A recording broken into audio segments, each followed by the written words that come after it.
നമസ്കാരം. നമ്മുടെ ലോകത്ത് മനുഷ്യനെന്നും അവിശ്വസനീയമായി തോന്നുന്ന ഒട്ടേറെ നിഗൂഢതകൾ പ്രകൃതി ഒളിപ്പിച്ചു വെച്ചിട്ടുണ്ട്. അതിലേറ്റവും പ്രധാനപ്പെട്ട ഒന്നാണ് പെറുവിലെ മയന്തുയാക്കു വനമേഖലയിൽ ഒഴുകുന്ന ഷനായ് ഡിംപിഷ്ക എന്ന നദി.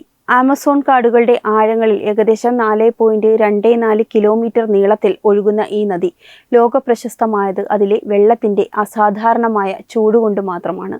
സൂര്യൻ്റെ ചൂടാൽ തിളയ്ക്കുന്നത് എന്നാണ് ഇതിൻ്റെ പേരിൻ്റെ അർത്ഥമെങ്കിലും സൂര്യപ്രകാശം കൊണ്ടല്ല ഈ നദി തിളയ്ക്കുന്നത് എന്നതാണ് വസ്തുത.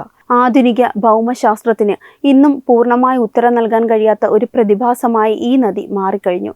സാധാരണ നദികളിൽ നിന്ന് വ്യത്യസ്തമായി ഇതിൻ്റെ തീരത്തെത്തുമ്പോൾ തന്നെ അന്തരീക്ഷത്തിൽ കനത്ത നീരാവി പടർന്നു നിൽക്കുന്നത് കാണാം. ഈ നദിയിലെ വെള്ളത്തിൻ്റെ താപനില പരിശോധിച്ചാൽ ഏതൊരു ശാസ്ത്രജ്ഞനും അമ്പരന്നു പോകും.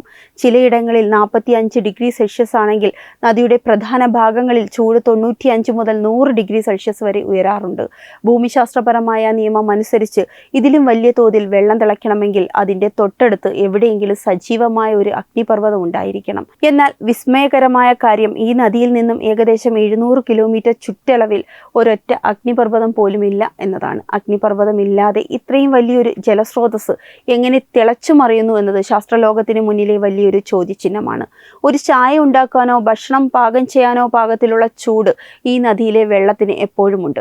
വർഷങ്ങളോളം നീണ്ട പഠനത്തിന് ഒടുവിൽ ഭൗമശാസ്ത്രജ്ഞനായ ആൻഡ്രോ റൂസോ ഇതിനൊരു ശാസ്ത്രീയമായ വിശദീകരണം നൽകാൻ ശ്രമിച്ചിട്ടുണ്ട്. ഭൂമിയുടെ ആഴത്തിലുള്ള പാളികളിലെ വിള്ളലുകളിലൂടെ വെള്ളം താഴേക്കിറങ്ങുകയും ഭൂമിക്കടിയിലെ കൊടുംചൂടിൽ തട്ടി തിളച്ച് വലിയ മർദ്ദത്തിൽ തിരികെ മുകളിലേക്ക് വരികയും ചെയ്യുന്നുവെന്നാണ് അദ്ദേഹം പറയുന്നത്.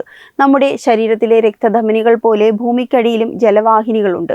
ഈ ജലവാഹിനികൾ നമ്മുടെ ആന്തരിക താപവുമായി സമ്പർക്കത്തിൽ വരുമ്പോഴാണ് ഇത്തരത്തിൽ ചൂടുവെള്ളം പുറത്തേക്ക് വരുന്നത്. എങ്കിലും ഇത്രയും വലിയ ദൂരത്തിൽ ഒരു നദി മുഴുവൻ തിളയ്ക്കുന്ന നിലയിൽ നിലനിർത്താൻ ആവശ്യമായ ഊർജം എവിടെ നിന്ന് ലഭിക്കുന്നു എന്നത് ഇന്നും ഗവേഷണ വിഷയമാണ്. കാണാൻ മനോഹരമാണെങ്കിലും ഈ നദി ഒരു വലിയ മരണക്കെണി കൂടിയാണ്. അബദ്ധത്തിൽ ഇതിലേക്ക് വീഴുന്ന മൃഗങ്ങൾക്ക് രക്ഷപ്പെടാൻ യാതൊരു സാധ്യതയുമില്ല. വെള്ളത്തിലേക്ക് വീണാലുടൻ ആ ജീവിയുടെ കണ്ണുകൾ വെന്തുപോവുകയും കാഴ്ച നഷ്ടപ്പെടുകയും ചെയ്യുന്നു. തുടർന്ന് വായിലൂടെയും മൂക്കിലൂടെയും ഉള്ളിലേക്ക് എത്തുന്ന അതിശക്തമായ ചൂടുവെള്ളം സെക്കൻഡുകൾക്കുള്ളിൽ അവയവങ്ങളെ വേവിച്ചു കളയുന്നു. വലിയ തവളകളും പാമ്പുകളും പക്ഷികളുമൊക്കെ ഈ നദിയിൽ വെന്തു മരിച്ചു കിടക്കുന്നത് അവിടെ ഒരു പതിവ് കാഴ്ചയാണ്. മനുഷ്യർക്ക് പോലും ഈ നദിക്കരയിൽ നിൽക്കുമ്പോൾ കനത്ത നീരാവി ശ്വസിക്കുന്നത് ബുദ്ധിമുട്ടുണ്ടാക്കാറുണ്ട്. പ്രകൃതിയുടെ ഈ രൗദ്രഭാവം ആമസോൺ കാടുകളുടെ നിഗൂഢത വർദ്ധിപ്പിക്കുന്നു. ആധുനിക ലോകം ഈ നദിയെ ശാസ്ത്രീയമായി നോക്കിക്കാണുമ്പോൾ അവിടെയുള്ള ആശാനിങ്ക എന്ന ഗോത്രവർഗക്കാർക്ക് ഇത് പവിത്രമായ ഒരു പുണ്യസ്ഥലമാണ്. ഈ നദിക്ക് ഒരു ആത്മീയ ശക്തിയുണ്ടെന്ന് അവർ വിശ്വസിക്കുന്നു. ലോകത്തിന് ചൂട് നൽകുന്ന യാക്കുമമ എന്ന ഒരു വലിയ പാമ്പ് രൂപത്തിലുള്ള ആത്മാവാണ് ഈ നദിയുടെ ഉത്ഭവസ്ഥാനത്ത് വസിക്കുന്നതെന്നും ആ ആത്മാവിൻ്റെ ശക്തിയാണ് വെള്ളത്തെ തിളപ്പിക്കുന്നത് എന്നുമാണ് ഇവരുടെ ഐതിഹ്യം. ഗോത്രവർഗക്കാരായ വൈദ്യന്മാർ ഈ നദിയെ ഒരു ഔഷധമായി കാണുന്നു. ഈ വെള്ളവും അവിടുത്തെ മണ്ണും പല രോഗങ്ങൾക്കും മരുന്നായി അവർ ഉപയോഗിക്കാറുണ്ട്. അവർക്ക് ഈ നദി പ്രകൃതിയുടെ ഒരു വലിയ അനുഗ്രഹമാണ്. ഈ നദി ഭൂരിഭാഗം ജീവജാലങ്ങൾക്കും ഒരു മരണക്കെണിയാണെന്ന് നമ്മൾ കരുതുമ്പോഴും പ്രകൃതി അവിടെ മറ്റൊരു അത്ഭുതം ഒളിപ്പിച്ചു വെച്ചിട്ടുണ്ട്. ശാസ്ത്രലോകത്തെ പോലും അമ്പരപ്പിക്കുന്ന എക്സ്ട്രീമോഫൈൽസ് എന്ന് വിളിക്കപ്പെടുന്ന സവിശേഷമായ സൂക്ഷ്മജീവികളുടെ ഒരു വലിയ ലോകം തന്നെ ഈ ചുട്ടുപൊള്ളുന്ന വെള്ളത്തിലുണ്ട്. സാധാരണഗതിയിൽ ഏതൊരു ജീവകോശവും വെന്തുപോകുന്ന 90 ഡിഗ്രി സെൽഷ്യസിന് മുകളിലുള്ള താപനിലയിൽ പോലും യാതൊരു പോറലുമേൽക്കാതെ ജീവിക്കാനും വംശവർദ്ധനവ് നടത്താനും ഈ ബാക്ടീരിയകൾക്ക് സാധിക്കുന്നു. ഇവയുടെ ജനിതക ഘടനയെക്കുറിച്ച് പഠിക്കുന്ന ശാസ്ത്രജ്ഞർ വിശ്വസിക്കുന്നത് ദശലക്ഷക്കണക്കിന് വർഷങ്ങൾക്ക് മുമ്പ് ഭൂമി ഒരു തീഗോളമായിരുന്ന കാലത്തെ ജീവൻ അവശേഷിപ്പുകളാവാം ഇവയെന്ന് ആണ്. ഈ കൊച്ചു ജീവികൾക്ക് ഇത്രയും വലിയ ചൂടിനെ പ്രതിരോധിക്കാൻ എങ്ങനെ കഴിയുന്നു എന്നതിനെക്കുറിച്ചുള്ള ഗവേഷണങ്ങൾ വൈദ്യശാസ്ത്ര രംഗത്ത് വലിയ വിപ്ലവങ്ങൾക്ക് വഴി തുറന്നേക്കാം.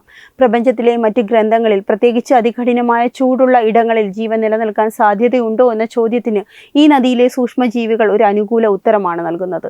ഒരു വശത്ത് സർവ്വതിനെയും ദഹിപ്പിക്കുന്ന അഗ്നിദ്രാവകം പോലെ ഈ നദി ഒഴുകുമ്പോഴും അതിൻ്റെ ഉള്ളിൽ തന്നെ അതിജീവനത്തിൻ്റെ പുതിയൊരു പാഠം എഴുതി ചേർക്കുന്ന ഈ കൊച്ചു ജീവികൾ പ്രകൃതിയുടെ വൈരുദ്ധ്യം നിറഞ്ഞ മറ്റൊരു വലിയ നിഗൂഢതയാണ്.